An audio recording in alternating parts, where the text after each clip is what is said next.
Следующий выступающий – это организация «Независимые правозащитники» IHPR, и потом Турция. Пожалуйста. Коллеги, я Мазума Кадырова, адвокат из Таджикистана.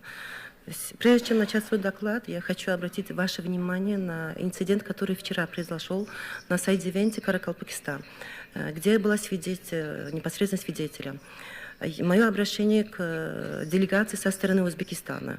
Вы вчера распространили вот такие листовки, где нарушаются права женщин, права этой дамы, и демонстративно покинули зал сайд-ивента, так как эта женщина носит хиджаб.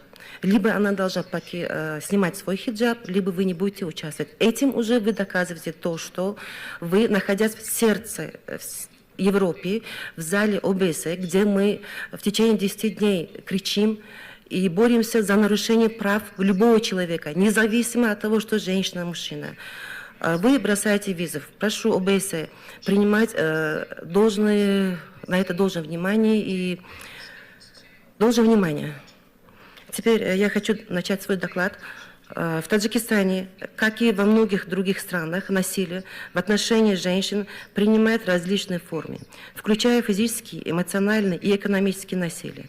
По данным ООН, каждая третья женщина в мире сталкивается с насилием, и Таджикистан не является исключением. В Таджикистане значительное число женщин сталкивается с домашним насилием.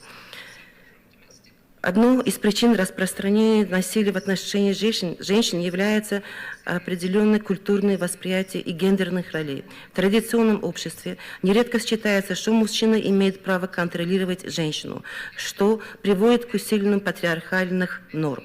Также важную роль играет отсутствие правовой защиты. Несмотря на наличие законов, защищающих женщин, и насилие многих из них не функционирует, к сожалению. Должным образом из-за отсутствия осведомленности, недостаточной подготовки правоохранителей органов и общего стигматизирования жертв. Кроме того, хочу привлечь ваше внимание на дискриминацию и ущемление прав женщин в Таджикистане со стороны правительства. Недавно власти Таджикистана приняли закон о ношении одежды женщин, где запрещается носить мусульманский хиджаб, ссылаясь к тому, что эта одежда не является нашей национальной одеждой, а является арабской национальной одежды. Власти Таджикистана запретили носить эту одежду в общественных местах. Таким действием правительство не только нарушает прав женщин, а грубо нарушает все законы, включая основной закон Конституции Таджикистана. Таким образом, власти ограничивают свободу выбора и ношения одежды женщинам. Кроме того, власти Таджикистана в течение десятилетий ввели неписанный закон, так называемая маршировка. Маршировка означает для проведения государственных праздников или встречи с президентом Таджикистана Эмомали Рахмона в районах, городах и областях Таджикистана.